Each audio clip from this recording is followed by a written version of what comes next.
Nanti sampai masanya, kata Nabi sallallahu alaihi wasallam, sampai-sampai batu pun akan berkata, ya abdallah, wahai hamba Allah, hadzal yahudi, ini di belakangku khalfi ada seorang Yahudi, uqtulhu, bunuhlah dia.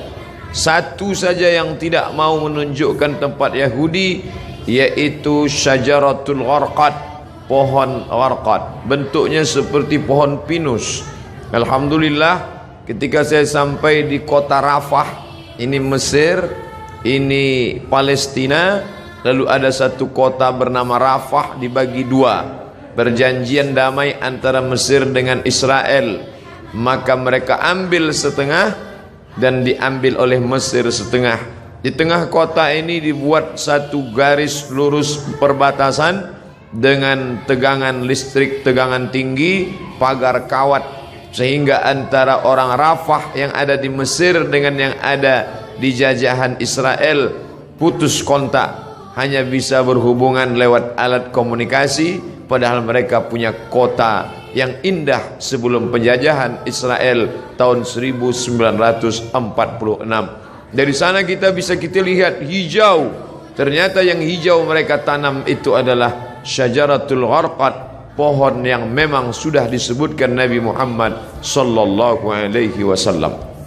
Mereka mengatakan di bawah Masjidil Aqsa ini ada tempel, kuil King Solomon yang mereka agungkan, yang dalam Al-Quran kita menyebutnya Nabi Sulaiman alaihi salam mentauhidkan Allah subhanahu wa ta'ala, anak dari Nabi Daud alaihi salam juga mentauhidkan Allah, tapi mereka merusak ajaran ini dan mereka membawa ini sebagai slogan. Oleh sebab itu ada seorang berkeluarga negaraan Perancis bernama Roger Jaraudi masuk Islam, bersyahadat, dan dia menulis buku bahwa Israel membangun negara berdasarkan mitos. Maka pemerintah menangkap Roger Jaraudi, dipenjarakan, tapi dia puas karena dia sudah mengungkap bagaimana kebatilan Israel. Penjajahan terbesar di atas dunia hari ini dilakukan oleh Israel. Tembok terpanjang di dunia hari ini, tembok yang dibangun oleh Israel. Sebenarnya di balik ini semua adalah Allah mau memperlihatkan kepada kita mana yang berjuang menegakkan agama Allah, mana yang diam saja. Bagi Bapak Ibu warga Jakarta yang mampu untuk berjihad, tapi tentu bukan jihad fisik, karena Israel lebih kuat daripada kita. Saya tidak ingin selesai saya tausiah khutbah tadi oleh kiai kita berapi-api, ditambah lagi ceramah Ustaz Somad, lalu selesai ini bapak-bapak mohon izin ke keluarga semuanya pergi ke Israel. Selesai ini besok kita baca koran, ada 3 warga Jakarta di Israel terbengkalai karena tidak dapat nasi uduk. Jihad yang kita lakukan bukan seperti itu. Apa yang bisa kita lakukan? Man jahaza ghazian faqad ghaza. Siapa yang sanggup mempersiapkan hartanya, ada namanya Syam Organizer, ada namanya Sahabat Al-Aqsa, cari nomor rekeningnya, kirimkan. Ada salah satu artis kita yang berangkat ke sana langsung. Mungkin dia punya finansial biaya yang luar biasa, badannya sehat, uangnya banyak, dia pergi ke sana untuk melihat langsung. Ada pula saudara kawan kita yang dengan hartanya, tolonglah, tapi andai tidak bisa, maka kiai kita melalui khutbah Jumat tadi mengajak kita berdoa, Allahumma ansur ikhwanana al-mujahidin al-mazlumina fi Falastin. Tolong saudara kami yang Allah yang teraniaya di Palestina. Orang-orang yang sekuler, liberal, iseng-iseng mulai mengetes Ustadz. Kenapa ketika dulu Abrahah datang menghancurkan Ka'bah, Allah mengirim fa arsalna alaihim tayran ababil, kami kirim tayran ababil tarmihim bihijaratin min sijil, lalu mereka ditembak dengan peluru-peluru sijil, yaitu batu-batu dari neraka. Faja'alahum ka'asfim ma'kul, lalu mereka seperti daun-daun yang dimakan ulat. Mengapa itu tidak terjadi sekarang Ustaz? Perlu kita cermati sejarahnya. Zaman itu tidak ada orang beriman. Abdul Muttalib seorang laki-laki yang soleh sendirian. Dialah yang memegang kunci Ka'bah. Abdul Muttalib punya anak Abdullah, Abdullah punya anak Muhammad sallallahu alaihi wasallam. Maka Abdul Muttalib datang membawa kunci Ka'bah. Dia serahkan kepada Allah. Di pintu itu dia berkata, inna lihadzal baiti rabban yahmih. Rumah Baitullah ini ada Rabb, pemilik, pencipta, pelindungnya. Aku tak sanggup menjaganya, ya Allah jagalah dia. Zaman itu tidak ada orang beriman, tapi hari ini 2 miliar orang beriman. Asia Tenggara saja lebih dari 1,5 miliar. Indonesia, Malaysia, Brunei Darussalam, Moro, Patani Thailand Selatan. Maka ini sudah cukup. Belum lagi dari daratan India, Pakistan, Bangladesh, Myanmar, lalu kemudian 22 negara Arab yang terpecah dari mulai Yaman sampai ke Maghribi Maroko di Afrika Utara. Umat Islam yang tersebar di Eropa, imigran dari Jerman yang sudah ada di Jerman, imigran dari Turki hampir lebih 2 juta orang. Umat Islam tersebar banyak. Ini adalah tantangan bagi umat Islam, bagaimana menolong Masjidil Aqsa yang menjadi kiblat Nabi menghadap ke Masjidil Aqsa 18 bulan lamanya. 18 bulan 17 menghadap ke arah Masjidil Aqsa sampai akhirnya turun ayat fawalli wajhaka syatral Masjidil Haram, hadapkan wajahmu ke arah Masjidil Haram. Bapak Ibu yang dimuliakan Allah, hadirin hadirat yang mendengarkan langsung maupun tidak langsung tausiah singkat ini semua menjadi teguran bagi kita. Pulang dari sholat Jumat masih bisa makan kenyang dengan anak sambil tertenyum tertawa. Betapa saudara kita di sana. Saya pernah satu asrama dengan orang Palestina. Saya tanya langsung, bagaimana keadaan keluargamu di sana? Apa kata dia? Satu asrama dengan saya ketika sama-sama kuliah, Abdul Somad. Seandainya mereka bunuh kami, sudah lama kami mati. Tapi mereka tidak ingin kami mati. Mereka datang ke rumah kami, mereka pecahkan tempat air, mereka buat kami kehausan setengah mati. Mereka ambil dengan senjata laras panjangnya, mereka pecahkan tempat-tempat minyak zaitun, karena mereka tahu kami tak dapat hidup tanpa zaitun. Mereka hancurkan sawah, mereka hancurkan sawah gandum, makanan pokok kami. Mereka ingin membuat kami setengah mati, tapi kami tak akan meninggalkan negeri ini sampai satu saja, iskariman, hidup mulia, Palestina merdeka, au mut syahidan, atau mati sebagai orang yang syahid. Maka ada sesuatu yang mengerikan tapi sekaligus membanggakan. Pemerintah asing Amerika, Eropa mengadakan survei apa cita-cita anak Palestina. Di tempat kita cita-cita ingin menjadi dokter, cita-cita ingin menjadi advokat, cita-cita ingin menjadi pengusaha sukses. Tapi cita-cita anak Palestina lebih 90% cita-citanya ingin menjadi seorang yang mati syahid.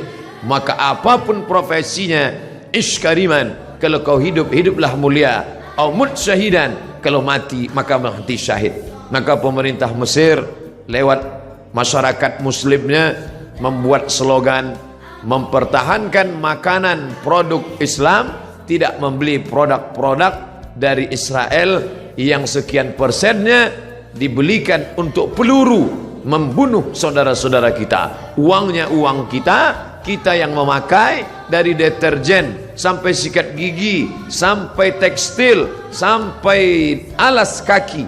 Produk Amerika dan Eropa bekerja sama dengan lembaga Israel untuk membantai saudara-saudara kita. Alhamdulillah, di negeri yang kita cintai, Republik Indonesia, kita digalakkan untuk memakai produk sendiri, negeri asli sendiri, tidak ada kaitan dengan impor dan Israel. Maka kembalilah kepada produk-produk kita, karena sedikit banyak kita sudah menyumbang membeli peluru untuk menyobek jantung saudara kita. Ini bukan masalah nasionalisme. Orang yang berkata tidak ada hubungan kita dengan Palestina, itu murni hubungan konflik antara Palestina dengan Israel, maka dia tidak mengerti ajaran Islam.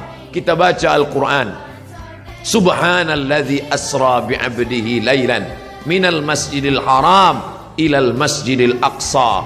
Kalau orang mengatakan itu Palestina tidak ada hubungan agama, maka Masjidil Aqsa terletak di Palestina. Kita beriman kepada Isa alaihi salam bukan sebagai anak Tuhan, tapi sebagai Rasul utusan Allah. Isa lahir di Palestina, besar di Palestina, diangkat dari Palestina. Kita beriman kepada Musa alaihi salam, ditulis namanya dalam Al-Quran.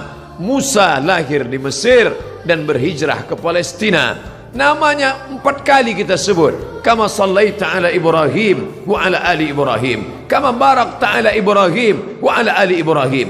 Ibrahim lahir dan besar di Babilonia, Irak, tapi kemudian dia hijrah ke Palestina. Nabi Ishak di Palestina, Nabi Ismail di Palestina, hijrah ke Makkah Al-Mukarramah. Nabi Musa hijrah ke Palestina, Nabi Isa lahir besar di Palestina, dan Muhammad sallallahu alaihi wasallam Isra Mi'raj ke Palestina, barulah naik ke Sidratul Muntaha. Maka hubungan kita bukan sebagai hubungan kemanusiaan, tapi hubungan yang lebih kuat. Asyhadu an la ilaha illallah wa asyhadu anna Muhammadan Rasulullah. Andai kau bukan seorang muslim, andai tak percaya kepada Muhammad untuk menyaksikan kebiadaban Israel, cukuplah sebagai manusia, tak perlu menjadi seorang muslim untuk kasihan kepada Palestina. Tidak perlu menjadi seorang mukmin untuk peduli kepada Palestina. Cukup menjadi manusia yang berakal sehat, maka sudah cukup untuk membela Palestina sebagai manusia. Oleh sebab itu sekarang bergejolak orang-orang Eropa yang tidak bertuhan, ateis, tak percaya kepada Tuhan, tapi tetap membawa bendera Palestina. Maka aneh bin ajaib kalau ada orang Islam yang setiap hari berkata asyhadu an la ilaha illallah wa asyhadu anna Muhammadar Rasulullah, tapi tak tergerak hatinya melihat apa yang diderita oleh Palestina. Dulu kita tidak bisa melihatnya, tapi sekarang nyata. Twitter, BBM, WhatsApp, Instagram, sahabat-sahabat kita berkirim tentang video. Sampai hari ini saya tidak sampai hati untuk melihat penyiksaan tentara Israel terhadap anak-anak Palestina yang tak berdosa. 14 abad yang lalu Nabi kita berpesan, kalau kalian berperang, satajiduna rijalan fis sawami', kalau ketemu pendeta-pendeta di gereja, la ta'ridu lahum, jangan ganggu pendeta. La taqtulu sabiyan murdi'a, jangan bunuh anak kecil. Wala syaikhan faniya, jangan bunuh orang tua renta. La taqiranna syajaratan, jangan potong pokok kayu. Wala nakhlan, jangan potong pohon korma. La tahdimu buyutan, jangan hancurkan rumah. Sebelum kesepakatan Jenewa, aturan perang internasional, PBB, United Nation, Nabi 14 abad yang lalu sudah melarang jangan bunuh anak kecil, perempuan tua, renta, hamil, pendeta. Mereka bukan objek perang. Tapi Israel di tahun 2017, anak-anak tak berdosa mereka pukul berdarah kepalanya. Tak sampai hati kita sampai hari ini melihat itu di video, di HP kita, dikirim sahabat kita lewat Instagram, mereka share lewat Facebook. Ada yang marah, berkecamuk dalam hatinya, tapi kita hanya memanjatkan doa. Ingat, ad-doa silahul mu'min. Anak-anak kita dudukkan sejenak, perhatikan. Mungkin kita perlihatkan di slide TV kita perlihatkan, oh anakku kau sekarang senang, bisa indah makan, jalan-jalan ke mall, bisa menikmati indahnya udara segar. Tapi coba kau lihat saudaramu di Palestina, cara mendidik anak-anak kita bukan sekedar bercerita, tapi melihat gambar yang bisa mencerita beribu kata. Maka pikiran-pikiran negatifnya insya Allah akan hilang. Bapak Ibu yang dimuliakan Allah Subhanahu wa taala, hadirin hadirat balik yang hadir di masjid ini, adapun yang menyaksikan melalui streaming, maka kita berharap kepada Allah bersama orang-orang beriman. Kita berdoa di akhir majlis bisirril Fatihah, bertawassul kepada Rasulullah ala hadhihi niyyah al-Fatihah. A'udzu billahi minasy syaithanir rajim. Bismillahirrahmanirrahim. Alhamdulillahi rabbil alamin. Arrahmanir rahim. Maliki yaumiddin. Iyyaka na'budu wa iyyaka nasta'in. Ihdinas siratal mustaqim. Siratal ladzina an'amta 'alaihim ghairil maghdubi 'alaihim waladdallin. Amin. Ya akramal akramin, wahai engkau yang maha mulia. Ya dzal jalali wal ikram, wahai engkau yang maha agung. Allahumma ansur ikhwanana al-mujahidin al-mazlumin fi Palestin. tolong saudara-saudara kami yang sedang teraniaya di Palestina ya Allah. Allahumma dammir a'da'aka a'da'ad-din, hancurkan musuhmu, musuh kami dan musuh agamamu ya Allah. Allahumma syattit syamlahum, hancurkan barisan mereka, wa farriq jam'ahum, cerai-beraikan barisan mereka, waj'alhum fi nuhurihim, dekatkan mereka kepada kematian mereka. Allahumma anzilir ra'ba fi qulubihim, tanamkan rasa takut, rasa cemas, rasa ngeri ke dalam hati mereka. Wa anzilil malaikatal muqarrabin al mudabbarin, turunkan malaikat-malaikat yang kau atur, ma'ajundin min junudika ya arhamar rahimin, bersama tentara-tentaramu di hadapan pasukan musuhmu ya Allah. Allahumma sabbit qulubana, kokohkan hati kami, ala dinik, dalam agamamu, wa ala ta'atik, dalam ketaatan kepadamu.